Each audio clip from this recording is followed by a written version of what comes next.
This morning on Inside the Game, the MLS taxed 3 more games on Luis Suárez's punishment on top of his already 6-game League Cup ban.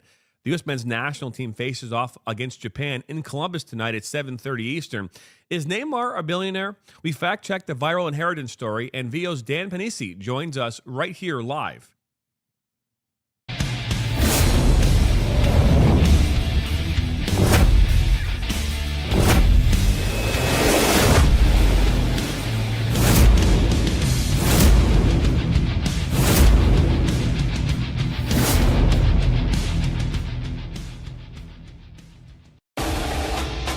Welcome to Inside the Game on the National Soccer Network. Now, here are your hosts, Jonathan Turner and Nathan Wangler.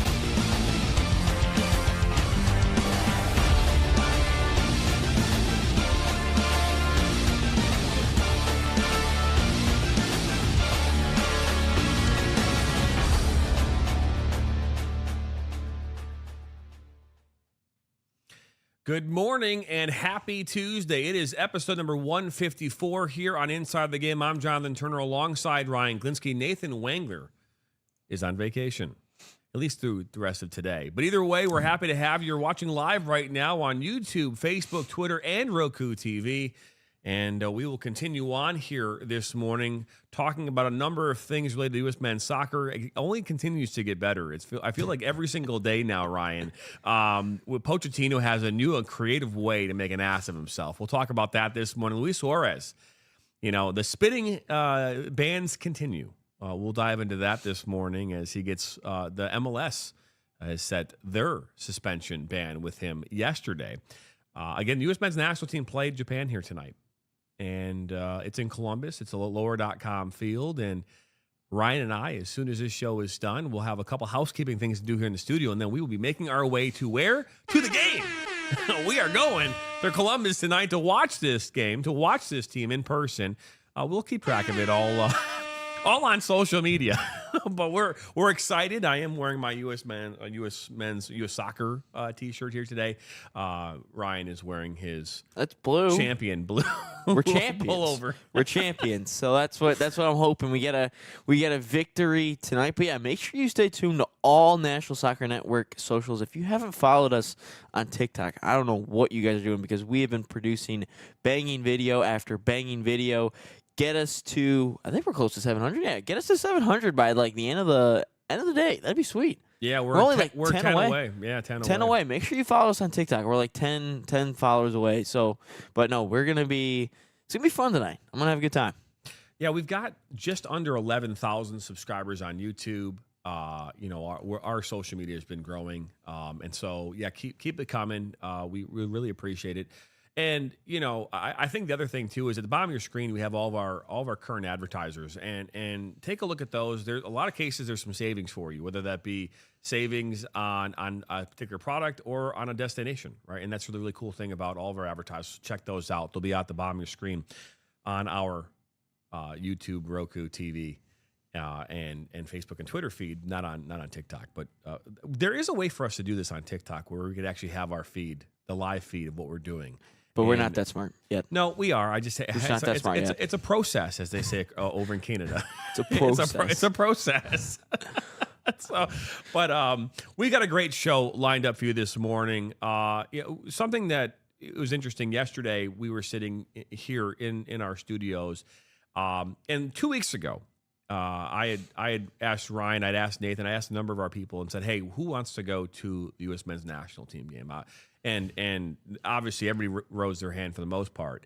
And we tried to go the credential route. I reached out to U.S. Soccer. I think I called their headquarters, by the way, probably 27 times. And every single time I called their headquarters and clicked on the receptionist tab, which is what it told me to do, it never rang and just completely hung up. And so so this is if you hold on, I'm gonna make a joke real quick. If you criticize the receptionist, they're gonna come out and say something. I'm not trying to. I don't know if it's receptionist or reception. Doesn't matter. Operator. I never went through, and I never got a chance to talk to me. I also emailed U.S. Soccer as well 4 separate times and got no answers. So we instead purchased tickets to go to this event here tonight. We are sitting third row. And for those that saw our Instagram and shorts yesterday, I put 2 fingers up when I said third row, but it's actually 3 fingers for third row. So I wanted to clarify that. Thank you, AJ Rowley, for calling me out yesterday on my own personal Facebook page for that. So I'm calling him out here today. But we are going to the game. We did it yesterday here in studio. I literally, just before we recorded that video, I was literally purchasing the tickets. Question. Yeah. Have you been to a U.S. soccer game ever? I have never been to a U.S. soccer game. And mainly because in 1994 when the World Cup came here, like a lot of us during the summer, what are you doing if you're a young player? You're playing. And so I didn't have the opportunity to to go and watch the games here locally. And so there hasn't been a World Cup since. Now there's been Women's World Cups, and I don't think they've never played a game here. And so for me, it was always watching from afar. And now that this game's in Columbus, it's nice weather. It's an international friendly. I get a chance to go do that. So absolutely excited to go do that tonight. Yeah, I got a chance to go to the U.S. El Salvador World Cup qualifier back in, I think, winter of 2022. I believe. I was a freshman in college, so that's the way I remember it. And it basically was the day before.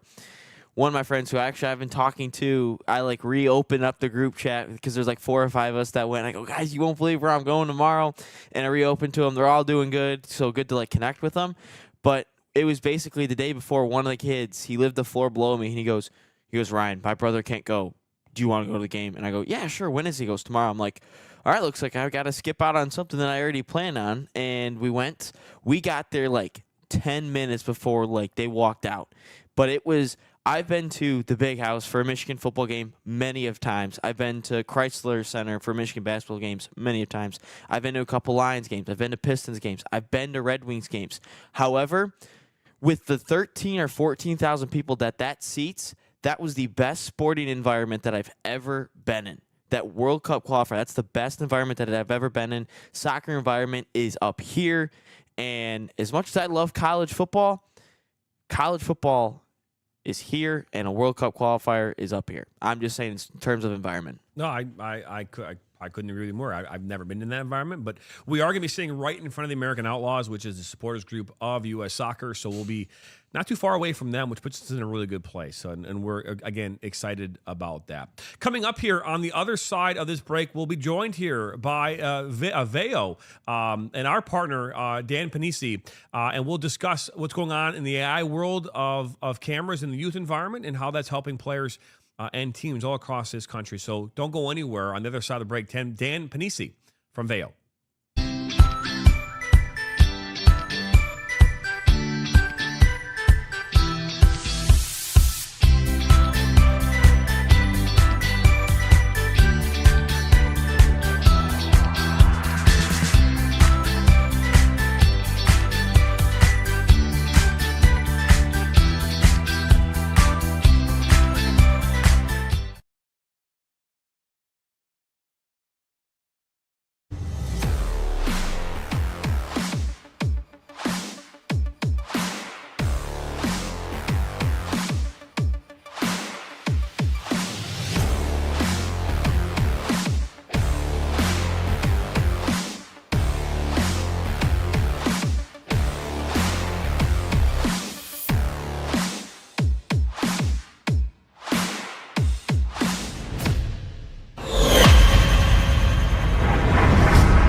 Flint City Bucks are Michigan's top soccer franchise with 4 national championships, 9 conference titles, and 15 Great Lakes Division titles. They have produced 107 players for Major League Soccer, and they focus on attracting top talent and shaping soccer's future. Michigan Bucks Academy joins NLS Next new competition tier starting in September of 2025. This offers elevated levels of play and flexibility for high school participation. The Academy will provide premier development, high-performance training, and exposure to scouts through regional tournaments and MLS Next events. For more information on tryouts, training programs, and key updates as we prepare for our first season in MLS Next new tier, visit MichiganBucksAcademy.com.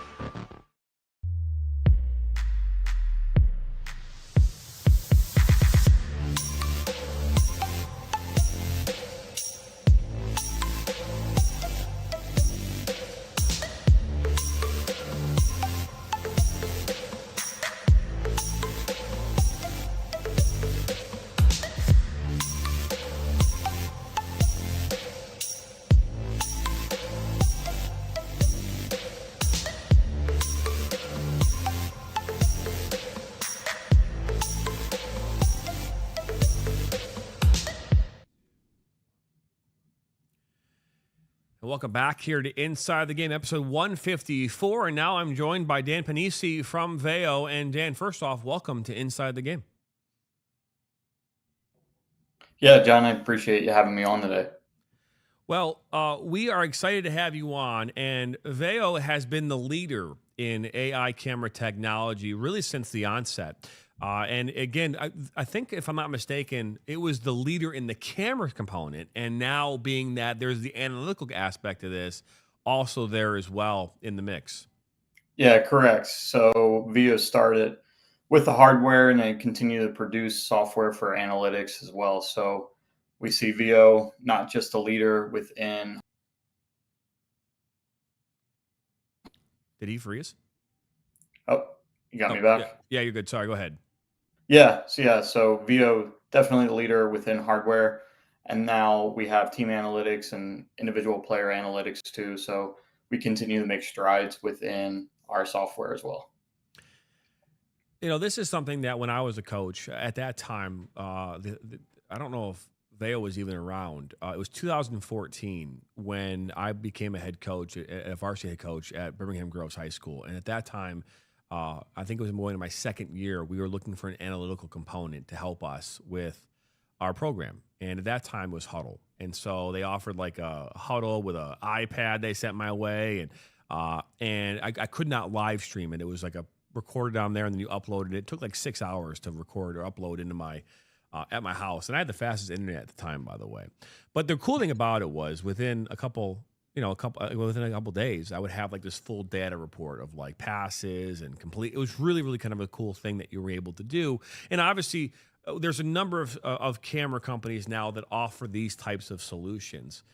But what sets Veo apart from the other ones, right? Because at the end of the day, you know, you all offer very similar type things, right? You all offer a camera component. You all now have analytics. You can all offer a little highlight clips. What separates Veo from the other ones?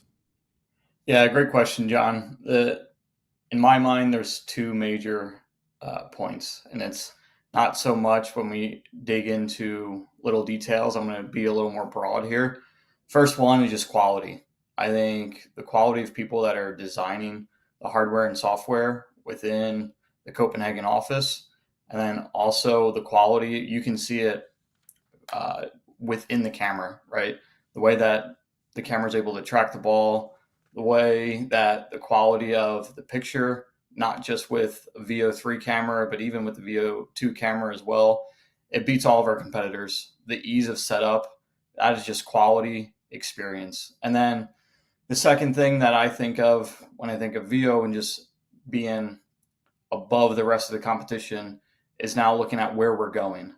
The way that we produce things with AI, if it's going to be breaking down with all of our analytics for the whole team, individuals, but what we have upcoming that I can't really talk about too much, there's one aspect that we have that's within the platform right now. It's called Coach Assist.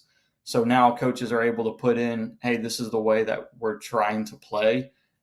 And Veo with Coach Assist will produce recommendations, not telling coaches how to coach, but making it easier for them to say, hey, maybe I should be doing this in training, or what are trends that AI is seeing within our matches. So that is out right now and just for testing. But the way that Veo continues to push limits through AI and the next steps, I think is way beyond our competition.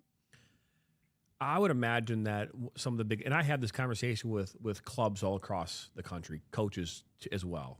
And I think that the biggest challenge that this is that you face, that all organizations face, is the willingness of a coach to take on this role, right? Because for every, we talk about it all the time, there's great teachers out there, right? They're really great. They have all these great tools and resources. They use everything they possibly can to make their classroom the best. And then you have the ones who are like, I show up, I get my paycheck, I'm a teacher, I'll teach, but I'm not like, I'm not going to go above and beyond. And not to say that's a bad, I do think it may be bad on some level.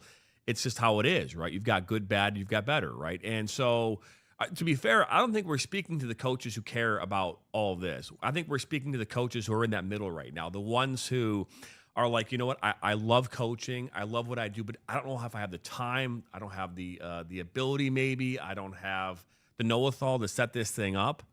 Maybe all those other things that might be maybe prohibiting them from doing this. What's the message to that coach who's like in that realm right now, where I think a vast majority of coaches are at? Where they're like, hey, I love coaching, but I just don't know if I can do this. I don't know if I can set this thing up. I don't know if I can, do all the things that are associated with this. Yeah, it's a great question. And I think within youth soccer right now in the States, video is just minimum standard. So those that want to capture footage of their kids, of players, that is just bare minimum. So even if you're a coach that doesn't want to do anything else besides be on the field and coach, parents are going to ask. And at the end of the day, if you want to retain players at your club, you have to provide a service for them. That's going to be a little bit different than other clubs. And for the coach that doesn't want to go through all these steps, with VO, with what we provide, you can have parents set up the camera. You can have everything done for you. And VO does the work for you in terms of analytics for team, for player, capturing it. So it is really easy to get it all situated. There's not a huge issue trying to get parents. Parents are very eager within the soccer world just to get extra resources for their kids and for the team. So as long as you're able to go and ask questions or delegate, you're totally fine.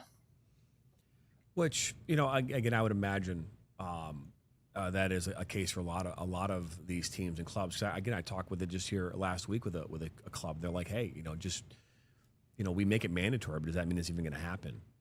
Yeah. And we this past summer we dealt with the WPSL League for Clubs. We dealt with UPSL. All these leagues have made streaming mandatory, right? It's mandatory, right? You are required to stream, and so they don't tell you how. They just say you're required, which I think and I've talked about this with leagues all the time. I go, you can't make something mandatory if you don't actually give them the resources in order to do it, right? To pull it off, because I've been doing this long enough to know that just because you say it doesn't mean it's going to happen.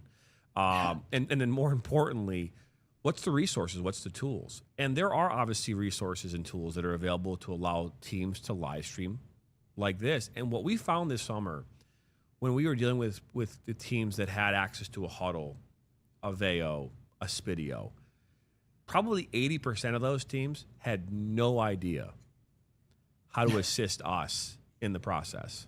Okay. And so we had to take over in a lot of cases. We had to get access to their VO Clubhouse. We had to get access into their Huddle TV account, right? And their back end, right? The V Cloud, as it's called, right? We had to get access to these environments to set these cameras up because they just couldn't do it. The question I have for you is this. Is there, at some point in time, is VEO going to get into the world of maybe helping production companies like me with a platform that I can just tap into? Because I'm telling you, trying to get their login information and trying to get it all set up to make these streams work has been one of our biggest challenges. It's been rewarding when we get it to work, because you'll go watch our games from this summer. I would argue that probably 60% of them had the VEO logo in the right-hand corner.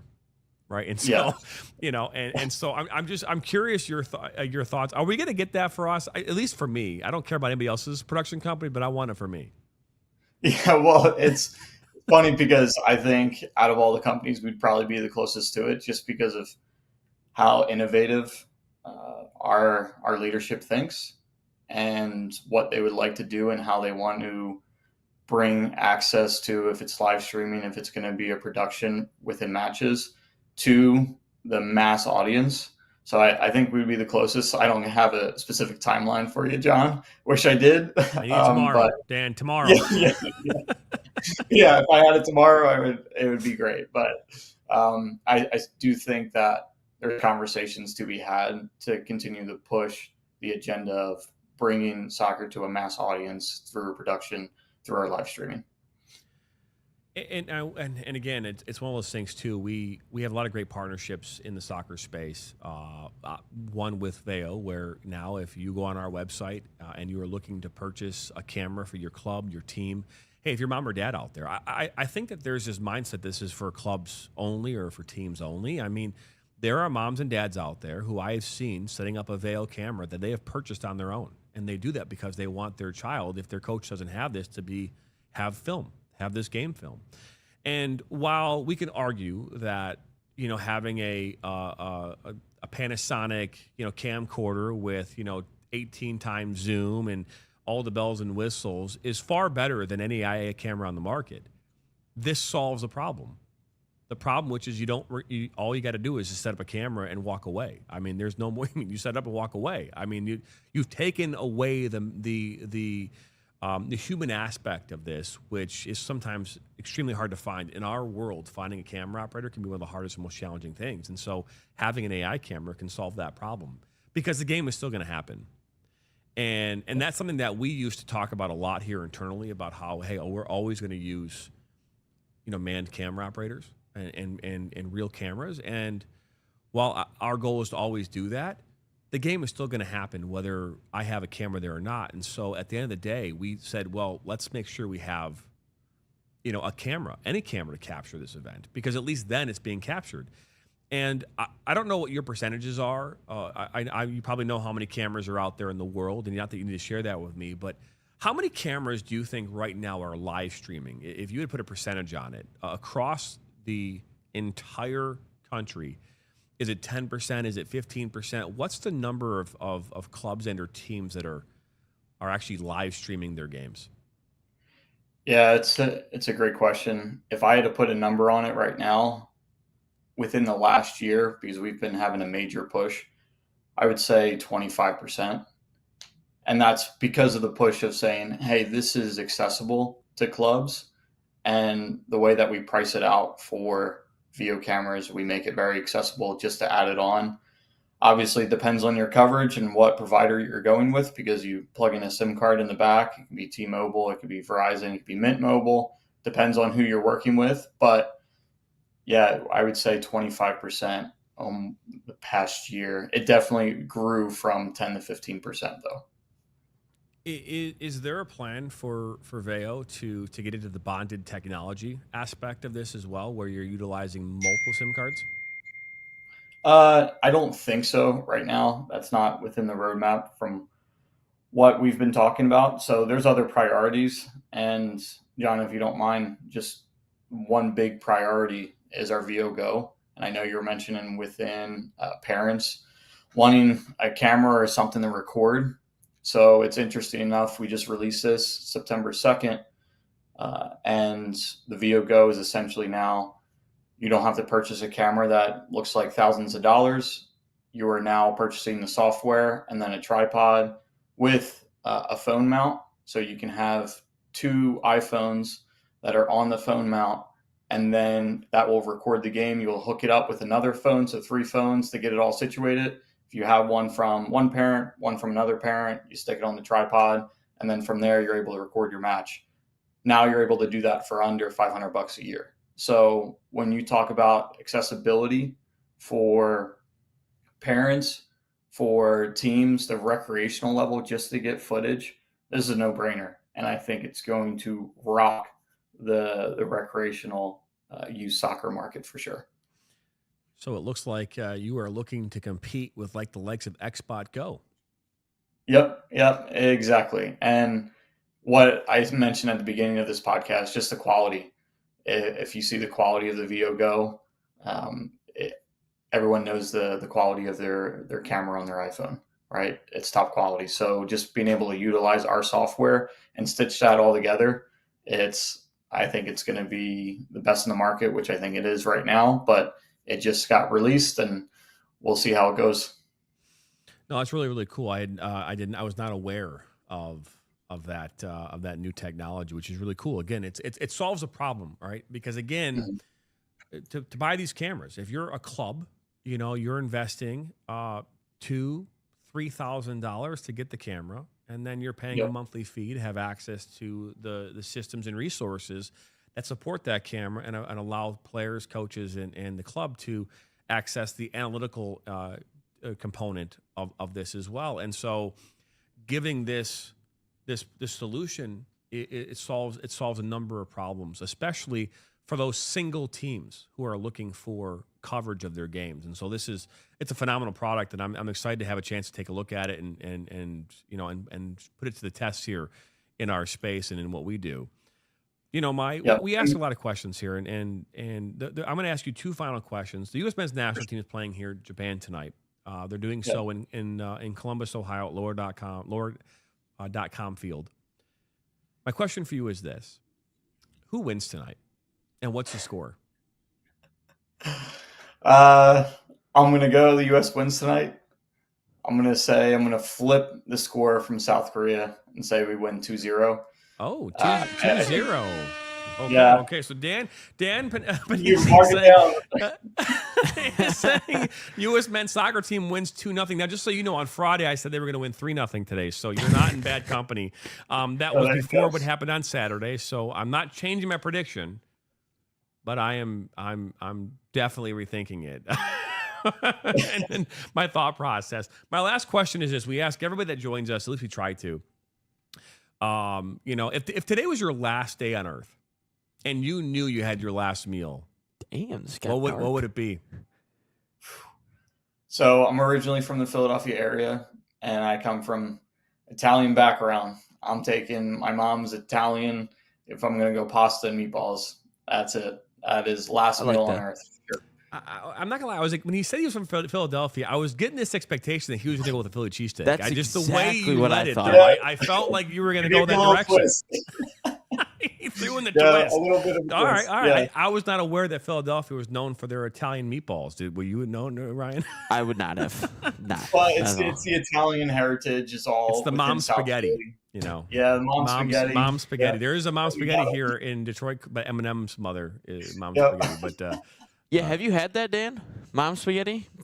I mean, just my own mom spaghetti. That's it. no, he Okay. hasn't. He has not had Eminem's mom spaghetti, which, by the way, I've heard is good, I guess, but it also depends on the sauce. So, sauce is everything when it comes to the spaghetti. I know we talk about the noodles, but if the sauce is too rich, it's not sweet. You know, there's a number of ways you can go with it. So, Dan, I got a question for you. So one of my roommates in college, Italian, and I would always mess with him, and I'd like break the noodles. Is that really frowned upon? It is. It is? Yeah. Okay.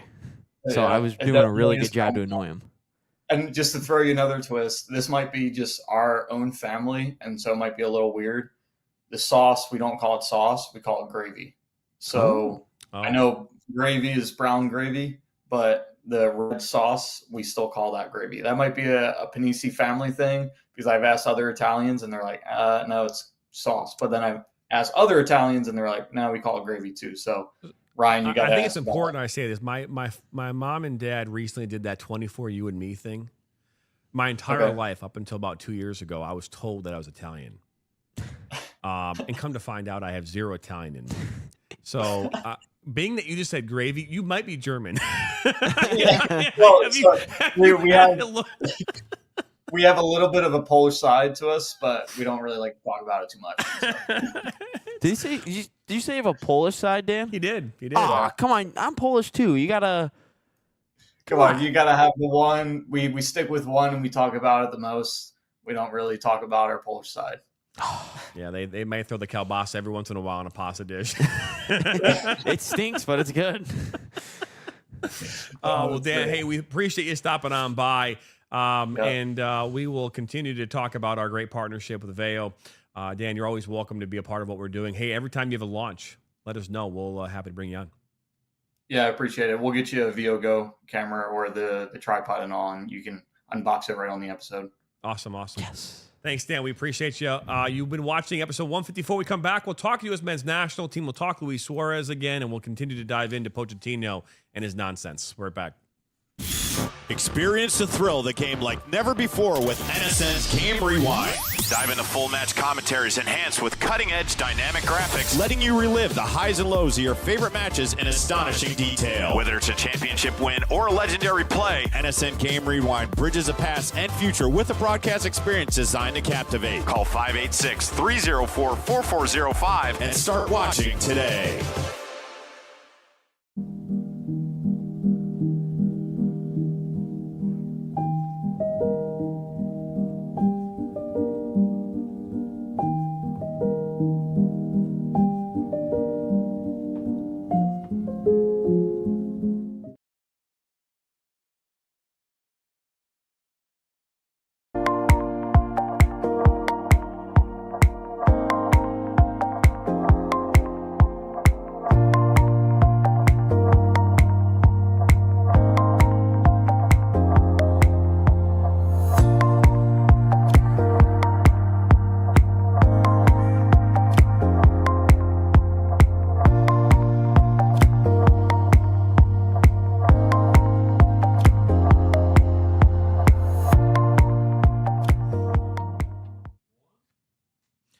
Welcome back here into Inside the Game. Jonathan Turner alongside Ryan Glinsky, Nathan Wangler on vacation up north here this Tuesday, enjoying some family time. We even just texted him, and he's even saying like most parts of northern Michigan, shitty service. Yeah, he says North Country Trail at the moment. I don't even know what that means, but I'm assuming he's walking a trail. Yeah, that'd be sweet if he did a score prediction. I think so too. You can record it anywhere and just send it later. It's all good. We can make it work. Yeah, hope he's having a good time though. The crazy thing is we already have the video, so we could just take the video from last Friday where we all talk scores. So, or did we do it on Friday? I thought we did it on Friday. We did Friday for Korea. We didn't do it. I don't think we did Japan. I don't think we did. Well, fair enough. But either way, Luis Suárez is still in the news. He's still in the news. All right, I feel like MLS League Cups is dragging this out for as long as they possibly can. But yesterday, it was announced in the afternoon that MLS adds three-game ban Inter Miami's Luis Suárez' 6-game League Cup suspension. That will also stand. So in total, he'll have 9 games that he'll be suspended for, of which 3 of those this season and 6 next year in the League Cup. And so he'll be completely banned from that League Cup. I think they only have 6 games. In the League Cup. That includes the final. So he will completely be banned for that entire event next year and 3 games here this season. Now, we talked about the ban. We talked about my thought process. I thought he should be done the rest of the season. When you spit at another person at the conclusion of a game, that is a non-soccer act, and that deserves a punishment that I believe is the most severe one you can get, which is to be, you're done for the season. I even argue you should be done for the MLS forever. I mean, you lose the right when you start assaulting people like that, but obviously the MLS does not share the same sentiments that I do. They're also looking at it from the standpoint of money, right? And, what do you do here? You don't lose so much money when Luis Suárez, but his contract is also up this year. So maybe they're just like, hey, whatever, it'll maybe work itself out on its own and we won't look like the bad guys. Yeah, I'm trying to search up how many times Suárez has been suspended in his career. I'm really wondering. So he had a 4-month ban in 2014 because he bit Chiellini. So maybe Suárez likes Italian food as well. And then 9-game suspension over the games there. So with this one, and I can't find anything he had for biting Ivanovic of Chelsea, but I want to make a TikTok here shortly, probably by the end of the week at least, of just the top 5 moments of Luis Suárez' career where he gets suspended, because there are some good ones. There's some really good ones. The Uruguay one in 2010, Ivanovic biting, Chiellini biting. I don't know exactly the player who he bit when he was at Ajax. And then this one I think is just dumb. Like, it's just, you're upset during a game and then you just spit on someone, and we all kind of knew that it wasn't going to be anything severe with this punishment at all, and it just happens. But I really want to make a top 5 moment of Luis Suárez' career, and if anyone in, whether that's any of the live chats right now, YouTube, TikTok, Twitter, anything, put down your favorite moments so I can kind of compile a list here, because there are some good ones. There are. And if we had an entire show dedicated to it, I don't know if we'd have enough time to get through it. No. That's how many suspensions this man has. But, again, I also think it's somebody said that there are players out there that they lose their composure because of how much they love to play the game. And I think that that's also something that could be talked about here as well. But, again, some of these are just biting. Like, you can lose your cool, but you don't go out and just bite someone. Like, that doesn't, I don't know. Suárez is just an interesting character. He's just interesting. Again, I have no interest in biting another man after running 45 minutes on a soccer field. But that's just, it's my personal cup of tea. But everyone's a little different. But either way, Suárez is suspended for 3 more games. We'll keep an eye on whether or not after the 3 games he continues his appetite of spitting and biting. With that being said, we're going to move now into this other story here. Now, this is an interesting one. Is Neymar a billionaire now? Is he in fact a billionaire? Quite possibly. So Neymar is the heir of a billionaire. Brazilian footballer Neymar is the sole heir to a Brazilian billionaire's estate. The 31-year-old businessman passed away and filed his will this past June. The reported inheritance is between $846 million to $1 billion. The billionaire had no reported children or spouse. He is a big admirer of Neymar, who moved back to his boyhood club, Santos, this past year. One quote from the unnamed businessman: "I like Neymar. I identify with him a lot. He is self-serving, something rare these days." This is in fact true, by the way. Yeah, this is. I have a significant problem with this. Now, granted, here's where my problem lies, and Neymar can solve it.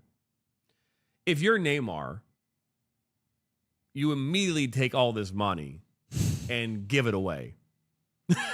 Right? I mean, give it away to charitable places and help solve a whole bunch of problems. Yeah. Now, if you're Neymar and you accept all this money and you don't do that, then this guy, what was he thinking? Because clearly he's thinking that Neymar is this unbelievable person who's going to do just that. But I also don't understand why you wouldn't just make him the executor of this will in that case, or make create some kind of a nonprofit that is named after Neymar.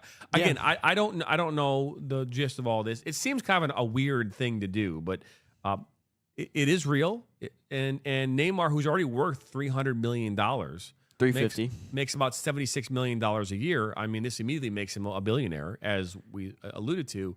The curious thing is, what will he do with it? Has Neymar made any statements about this at all?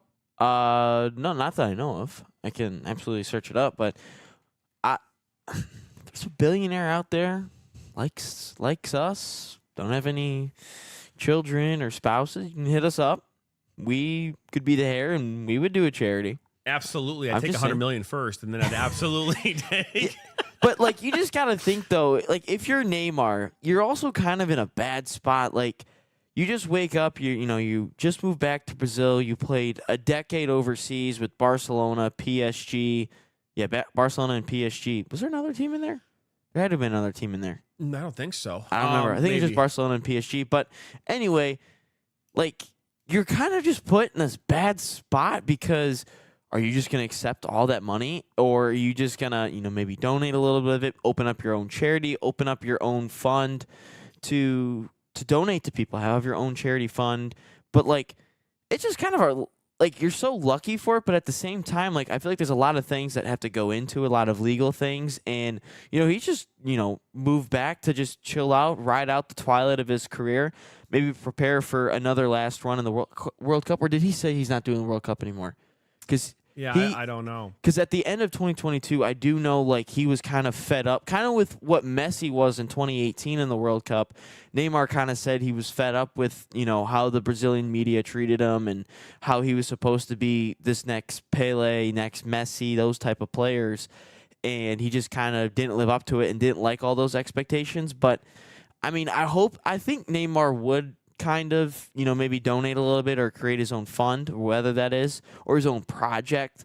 But I think he's definitely going to pocket some of it. I mean, I don't know which person wouldn't, but it's an interesting situation and something that you don't really hear about at all ever in sports. Like, what American athlete, Jared Goff, we'll take him for instance, just randomly gets $1 billion because he's a hair of a billionaire who just likes him. Like, I've never seen that.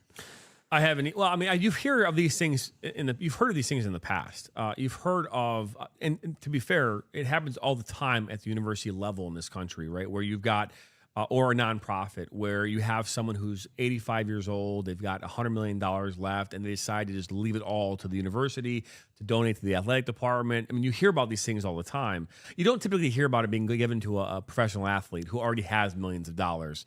Who isn't necessarily a charitable organization. So it's an interesting thing. The culture there is very different. My wife's Brazilian. I can tell you that in Brazil, there's something called Brazil time. Okay. And so that just means that they just, it might be 9 a.m. here. To them, they're supposed to be there at 9 a.m. here, but in their time, it's 9:15. So they show up 15 minutes late. Oh. And so we call that Brazil time. They're on Brazil time. So things might be a little different over there in South America, but we'll keep an eye on it. I'm curious what he'll do. I mean, my gut tells me that he's not going to accept this in the way that, someone who doesn't have money would accept it. I think he'll probably end up doing something very charitable with this. At least that's what you would imagine he would do. I don't know what the tax ramifications of this are. You accept this money, you got to pay taxes on it. So I don't know if he wants to pay the taxes on that as well. So I'm curious, again, how this will all shape up. And obviously the right thing to do would be to create some kind of a charitable organization that can be run and offer and help all of those who are in need there over in Brazil. He's also, I think, going to get like all the real estate and everything too. So he may have to sell things that might even be worth even more by the end of it. So it's definitely an interesting story. It is. Let's dive into this U.S. men's national team game here tonight. Again, me and Ryan will be making our way there here in a couple hours towards Columbus. We'll be there again, third row at Laura.com field as they take on Japan here tonight. Hey, in their history, they have 1 win, 0 draws, 2 losses. In those games they've already met, 4 goals for, 7 goals against. The last time these two teams met was back in September 23rd of 2022, where they lost 2-0. And so the U.S. men's national team has not fared well against Japan in their history. Tonight's game, though, expected 79 degrees at kickoff. It'll drop into the 40s, late 40s, maybe early, low 50s into the early evening. Again, USA fell 2-0 here on Saturday to South Korea. They did so. We talked about that in a fashion that doesn't make you all excited about tonight's game if you are used to watching what we watched here on Saturday.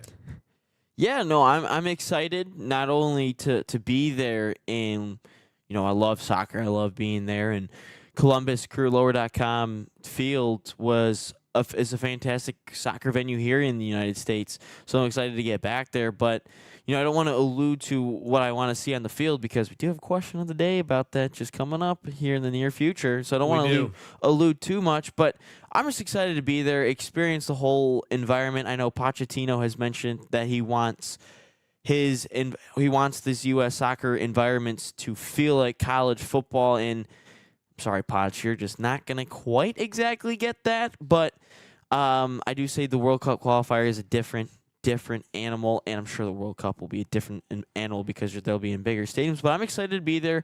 I just want to see a little bit of fight from the team today. I want to see them be a little bit more organized. I absolutely want to see Christian Pulisic play, that close. But I'm excited. I just want to see some heart from the guys tonight and have a good time. That's what I'm looking forward to. Projected starting lineup here tonight, 4-2-3-1 here for the U.S. men's national team. That's probably their go-to formation going forward. Freeze will be your keeper tonight. Dest, Richards, Ream, Arston, Adams, De La Torre, Weah, Luna, Pulisic, and Balogun. That is your projected lineup. Now, granted, we saw a completely different lineup on Saturday. We saw Josh Sargent get the nod to start that game. He was really ineffective in that game from the get-go.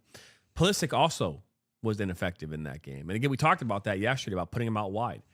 I am hopeful that today we will see a much different lineup with Pulisic in the middle of the field. And I keep talking about this because, again, if you put Sargent and Balogun up top, or put, my gut tells me that I'd rather see Sargent up top of that striker role, maybe push the Balogun out wide. You could, again, and the cool thing about this is that they can be interchangeable. Right, so you could start a Sargent just based on where he's been in his club these last few weeks. I feel like Sargent is a much better option as a striker today. But again, you could put Balogun there. But I think if you put Pulisic right below them, first off, how much what I'm looking for here. Better he's on the ball. Well, how much attention that Pulisic is going to get too? He's going to get a significant amount of attention, right? He is one. We heard it yesterday when we were talking with the NC State's head coach Mark Hubbard about how Donovan Phillips is going to gain a lot of attention because of how good he is. Pulisic is going to gain a ton of attention. He's going to oftentimes be double teamed in a lot of situations in the middle of the park. And so, what does that mean? That means another player has more time and more space. Yeah. And so, what you're trying to do with a Pulisic is you're trying to draw people into him. And if you do this right, you'll gain enough momentum and push the ball out wide and create chances that you wouldn't have otherwise created. Having Pulisic out wide, that's a defender's dream. We'll just wait. I mean, it's a terrible plan. Pulisic is not a Son. Son plays up top. Pulisic is a creative player. You want creative players on the ball. Lionel Messi is a creative player. Where does he play? Yes, he does play out wide, but what you'll see, he'll drop down as a holding midfielder, grab the ball down in his defensive third, and work the ball up the field, and he'll find a way to score a goal, all starting from the 30 yards from goal. And so we need to see that from Pulisic. Yeah, we absolutely do. And I alluded to this the other day when the U.S. didn't qualify for the 2018 World Cup. During that World Cup qualifying run, they looked the best when Pulisic was the number 10. He was in the middle.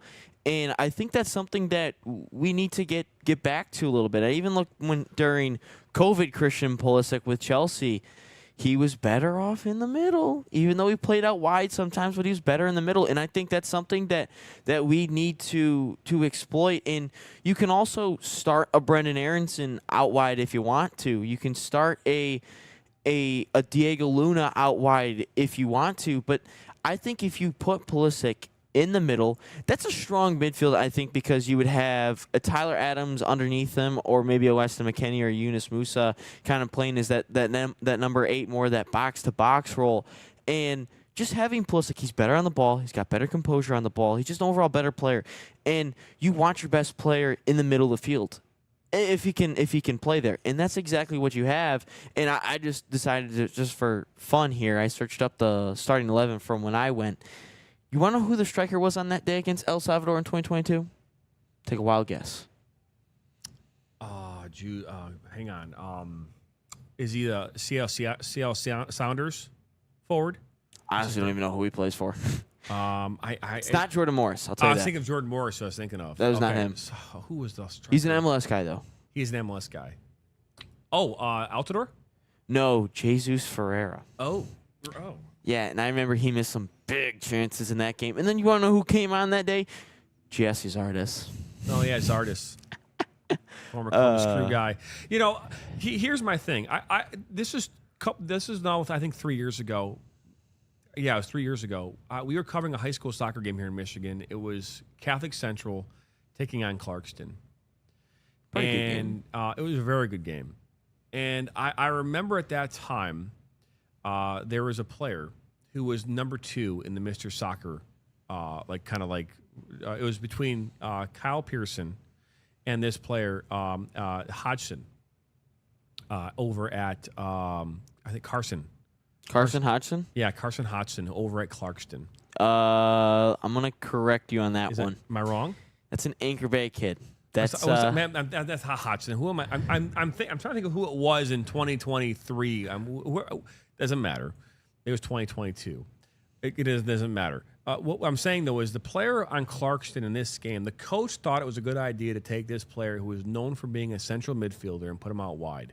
It made him irrelevant in that game. They lost that game. This is a team that should have won that game. They had all of the pieces to win that game, and ultimately they didn't. And again, Kyle Pearson went on. They won that game. They ended up losing in the state semifinal game to Rockford, who went on and lost in the state finals to Rochester Adams. And so, but if I look at that game for what it was, we have a coach that was overthinking the player. Oh, we're going to do something over here. We're going to put the player out wide, and again, that player became irrelevant. And so, when you put players who are creative, who are designed to be on the ball, who have the skill set like Pulisic, you have got to find a way to get them on the ball as much as possible. And the biggest challenge with that, too, is players oftentimes, who have those creative moments also sometimes hang on the ball too long, and it can cost you. Yeah. It can hurt you. And you'll see that all the time with players like Pulisic, like Messi. They'll get the ball in their third, they'll cough it up, and then the next thing you know, they have a goal. They give up a goal. It's a challenge. But I'd rather have that player making those decisions on the ball 90% of the time than them sitting off in left field over there, not ever getting the ball. Yeah, and that's the problem you have when you put a player out like Pulisic out wide. They'll never see a ball in a lot of these cases, and it's a shame. And so I'm hopeful tonight we'll see Pulisic in the middle of the park. We'll hopefully see him more active, dropping low, becoming a holding midfielder at times, getting that ball. And again, the thing about soccer is everything is interchangeable. This isn't like you are a guard or a point guard in basketball where all you are is a point guard. No, you are going to be a center midfielder. You're going to be a left midfielder. You're going to be a striker. You're going to be a holding mid. You're going to even be a right back or a left back in some scenarios based on how the game is going. But we need to see Pulisic in the middle of the park on a consistent basis with the ball at his feet. Yeah. And he's got to rely on his teammates. And that's another challenge I think Pulisic is facing in his world here today.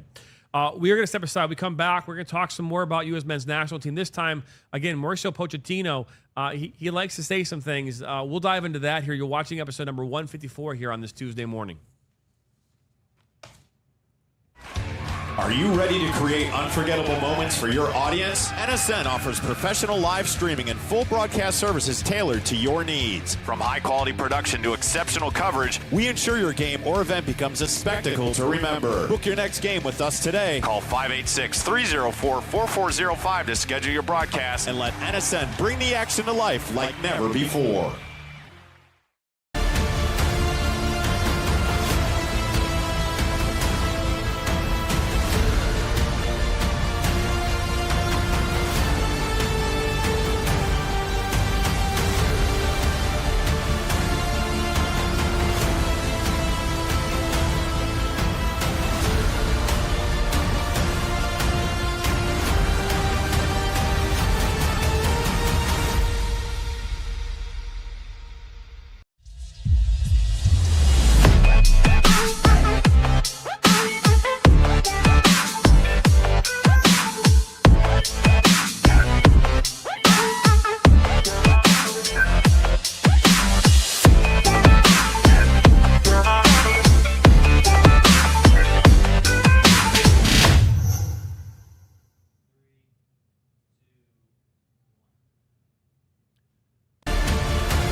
Welcome back here into Inside the Game. And I'm Jonathan Turner alongside Ryan Glinsky. The player's name, though, is Richie Ludwig, by the way. Okay. That's he played at the Macomb Union this summer, I think. He did. Yeah. Again, but that was a scenario where, again, we overthink things. And I think that's indicative of first things first, very good team that Clarkson was that year. Arguably one of the best teams in the state. They were highly ranked. Sebi Roy was also a player on that team.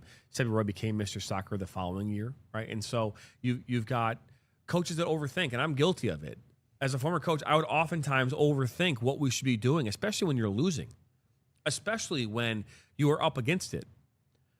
Mauricio Pochettino is up against it right now. Whether we like it or not, he is. You know, we live in a culture where if you don't win for us, what did you do for me lately? Right? If you are in sales, if you haven't sold anything, you're not a good salesperson today, right? You have to go out and sell something. If you're a forward and you haven't scored a goal recently, you're not good enough for us right now. You haven't scored a goal. Or you get an assist. If you're a goalkeeper, right? The last game you lost. We can talk about all day long about Matt Freese. Matt Freese lost 2-0 on Saturday. Now, he had a big save that as a result of, you saw that one save he made that ultimately it was called offside. But what a great save he made on Son. Right. Obviously, he also had that PK. That would have been a PK if he, but you could argue that was a great save by him in that moment. Stood on his head. But he let 2 goals in. My dad said this as a goalkeeper. I was a goalie. My dad always said, he goes, John, you're either the GOAT or you're the hero. Now, not the GOAT in the same way that we're thinking of, right? The greatest of all time. No, you're more like the donkey. Okay. Right? I was wondering. You're either, everyone's looking at you going, man, that was terrible, or you're a hero. Regardless of how it all played out, regardless of how well you played in that game. Yeah, I was really wondering where you're going. GOAT or hero? Yeah, well, again, we changed, greatest of all time is what GOAT means. But in the terminology that my dad was saying to me back when I was a teenager, it was more like, hey, you're a donkey. You're the jackass. You're the jackass or you're the hero. I'm gonna disagree with you a little bit here. I think Pochettino should be up against it. However, I don't think he is. I firmly believe that he's not against it because of. Well, you're saying the way he's acting. Yes. Okay. Yeah. I'm saying, but the way that he is responding in this message, this right here is first off, you are damaging your country and damaging your players. We need to be positive. We need to be all together because the country deserves that. We are all on one side trying to help arrive at the World Cup in the best condition and be competitive. To do something that makes our fans proud. I do not agree with this statement. Yeah, not on any level. I'm sorry, but what are we saying here? Being positive about what? Okay, if I even on one ounce of my being agree with this, we all need to be positive. What are the positives from this weekend? What are the positives from Saturday? That's the first question I'm going to ask anybody. What is the positives from Saturday? What are they? I think the positive is we know what the bar will be going into the World Cup. That's what I think the bar is. And What's the bar? I think not Like the, our bar or the bar? what our expectations for this team are. Oh, so for us, we've learned that the least They're not that good. possible outcome is our positive. Like that's the positive is we know this team. But that's isn't not what that he's good. saying, though. He's saying we need to be positive right now about this team. So my question is what is there to be positive about? If we really break this statement down, first and foremost, I think we need to add like crying into this, or whining, like a whining sound. We need to get him some cheese. Yeah, I don't think we have a crying. But again, I read this statement. It's like, well, guys, first off, if this is affecting your ability to play soccer, then what the hell? If any of the players out there are listening to us, well, thank you. Yeah, thanks. Thank you. But number two, why are you paying attention? Yeah, why do you care what we say? If you are as good as you think you are, then just go out there and play. You don't need to hear me say anything about it. But the fact that Pochettino is even here making this statement, I don't understand it. I don't understand it. To be positive, you just got smoked. It could have been 4-0. It could have been 4-0. We didn't score a single goal. No, and so yes, we could argue there was a scrum there at the end. That would have been a consolation goal if it would have gone in. But that was your best chance in the entire game. Positive. What's the positive we can take away? Well, we can positively say that Diego Luna has no business being in the middle of the field. Yeah. Okay, that's positive. That's a negative, though. It's not really a positive. It's a negative, right? What else have we learned? We also learned that we have not learned how to defend as a unit. Positively learned that we do not know how to defend as a unit. Now, why is that? Well, probably because we have some players in there. Even Tim Ream said it in these post-game interviews, like, hey, we're going to have to learn to play together better. That's what we got to learn. Okay, great. Is that really a positive, though?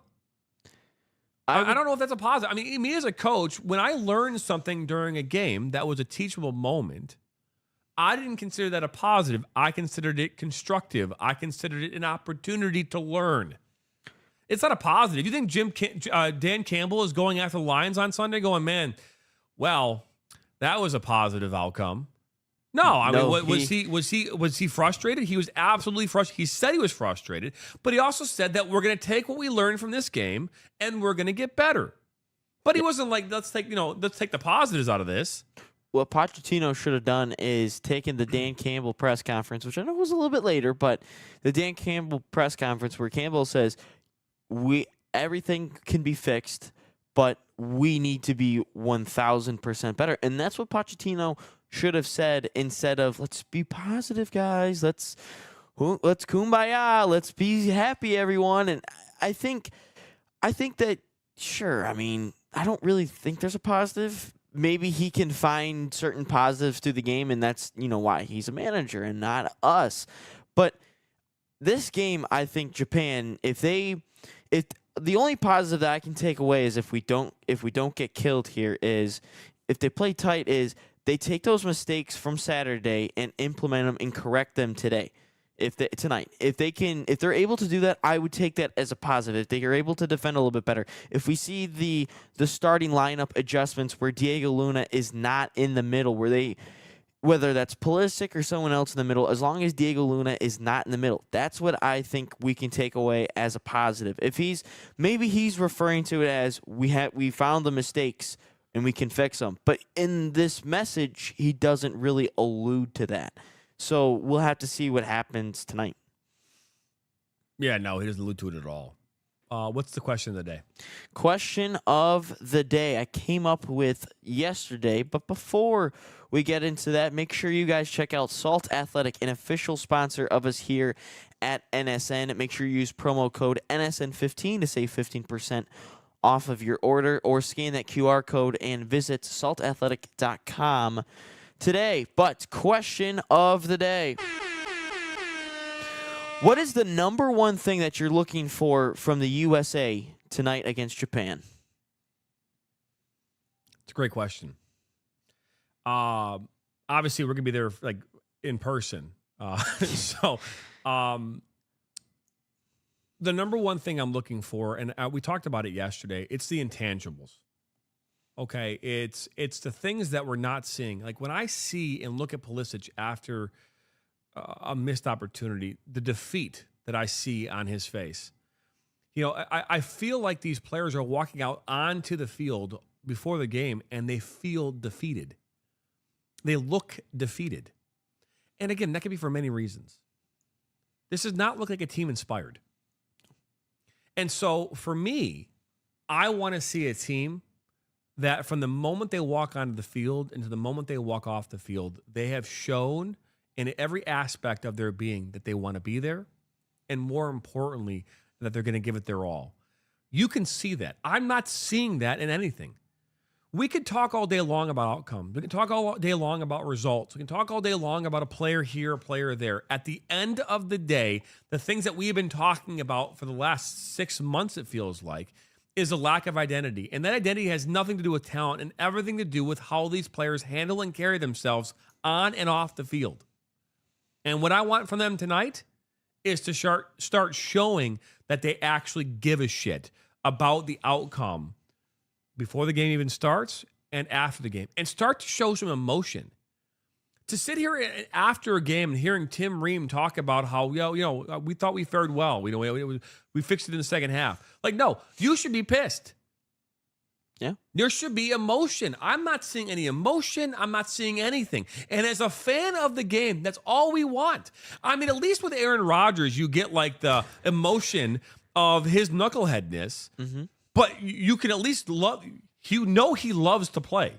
Yeah.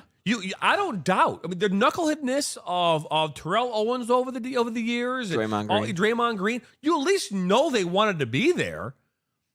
Yeah, maybe they didn't want to talk to a camera at the end of the game, but they at least wanted to be there. I want to see that these guys actually want to be there, and I want to see emotion from them. So I said that a lot, but at the end of the day, the word we're looking for is the intangible. We need to see the intangibles, and they need to be coming out in buckets right now. That's what we need to see. And again, I don't care about the win or the loss. I need to see that, because at least then, that's something we can build on. I can't build on Saturday. There's nothing from Saturday that I can build on as a fan or as someone who's watched this team for my entire life. And so we need something that can build on, and the intangibles is something we can absolutely build on. Yeah, I think you kind of stole my answer, but it seemed like since 2020 like the Mentos commercial. and in 2022, it seemed like this team in the World Cup had a lot of fight. They all wanted to be there. They all wanted to compete. And, outside the Netherlands game, I mean, we were in every single group stage match, and we should have beat Wales. England, that game was just boring as all it could be. But Iran, they had to dig out. Their backs were against the wall. They know they needed 3 points, and they came away with it. Pulisic got hit in a spot that I don't even want to get hit in to score that goal. And that's what happened. And it seemed like ever since then, the mess with Berhalter, the whole Copa America meltdown a year ago, since then we've lost our edge. And that's what has made the United States. Let's be real. In the grand scheme of things, the U.S. men's national team in soccer, unless we fast forward 20 years where we get better, because we have the resources and the money to do so. But outside of that, we will never be a top 10 nation when it comes to soccer in the nation or in the world. We just won't, because the other countries are so much more advanced than us. They have less sports to compete with. Like, we have the likes of football, basketball, and baseball, where soccer is kind of like the secondary sport for everyone. But we have really lost our edge, and that's what has made the U.S. over our entire history so tough to play against. We care so much in terms of we're just going to try to outwork you and see what happens. We're going to make this a slugfest. We are going to make this as difficult as it can. And it seems like ever since last summer, we have lost that edge, and we really have, and we need to somehow gain that back, because we have the World Cup here. We're hosting it. We have the whole world. We have billions and billions of people tuning in to watch us, not to watch us play, but on the World Cup. We have so many eyes on it, and we can't be embarrassed. We need to somehow gain that edge back. If we go out and lose 2-0, but we have fight in it, we have chances in it, and we give up 2 goals on 2 chances, and they're like counterattacking goals, however, but we look better as a unit. We fight hard. Tackles are flying in. I'm not going to be mad at that at all. I just want to see some fight, and most importantly, I want to see whether it's Christian Pulisic. In a video I made yesterday of Tyler Adams, I need to identify our captain. I need to identify our leader tonight. That's the most important thing I need to see is we identify who our captain is, who our leader is going forward. It's well said. Ryan and I will be making our way here shortly to Columbus, Ohio. To keep a track of us on social, we'll be posting videos throughout the. We might do a little bit more videos than we normally do today in regards to that. We will probably even go live maybe on the road here for TikTok. Why not, right? Why not go a little live here on the road? But either way, we're excited to have you part of this. Don't forget to subscribe to us on YouTube, follow us on Twitter and TikTok and Instagram, or wherever you do all your social media. We are also live on Roku TV, so you can watch us on your browser or on your TV. But we are again excited to have you a part of what we're doing. Hey, tomorrow we have a great show lined up for you as well. 155 coming your way. We got a great guest. We just might be a little tired. We might be a little tired. Wake Forest head coach Barry Musa will be joining us here tomorrow on the show. We just booked another guest here for Thursday in Lewis Robinson, the women's head coach at Western Michigan University. So he'll join us as well. So a lot of great guests. We did interview Mark Hubbard yesterday from NC State.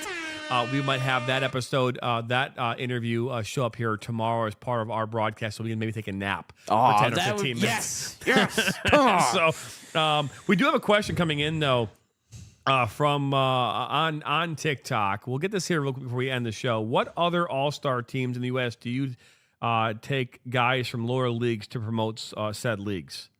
What other all-star teams in the USA do they take guys from lower leagues to promote said leagues? They don't. I'm confused. What other all-star teams in the USA do they take guys from lower leagues to promote those leagues? Oh, I think what he's trying to say is I think what he's, correct me if I'm wrong, but I think what I'm inferring here is we look at the USA team today, like the roster that we'll see today, and they're using MLS players, and maybe he thinks MLS is an inferior league. To answer your question, what's his name? Her name? It's Codog15. Well, Codog. Cool name, by the way. Yeah, that's a fantastic name. Make sure you get in the chat like every single day, because I would like to say Codog. Here, I'll give you a horn too. But there look at Codog. We don't have in every other league here in America. We're the top league, so we're not taking for NBA, for example. Actually, we'll say the NFL. In NFL, for example, we're not taking players from the CFL to promote our league. We're just not, because we have everything ingrown. Look at the NBA. We're not taking players. Well, we're not taking players in the leagues overseas to promote the NBA, because we have all the best international players in the NBA, and we have all of our best homegrown talent in the best league in the world. Soccer, it's different. We don't have the best leagues. We just don't. And our nation is well behind the top leagues. MLS is well behind the top leagues, so that we can't. That's like we just can't use any other leagues to promote it, because everything here is homegrown. Yeah, I was gonna say I don't think that. I hope that's what he was inferring. Well, I would imagine, because there's another way to look at it. Because again, the NBA is not taking players from the G League. No, God, right? So no. and the NHL is not taking it from the minor. So the only exception is when it comes to the dunk contest, and they bring Mac McClung, who's in the G League, because he's a fantastic dunker, and they let's give him a 10-day contract for the Lakers. But that 10-day contract just happens to be when the dunk contest is. So that's the only other time that's acceptable. Doesn't count. Hey, that'll wrap up episode 154. We'll be back at it again here tomorrow morning. Same time, same place. That's Ryan Glinsky. I'm Jonathan Turner. We thank you for stopping on by. Don't forget to subscribe, like, share with your friends and family. And don't forget to follow us here today as we make our way to Columbus, Ohio for the U.S. men's national team as they take on Japan. See you tomorrow morning here on episode 155.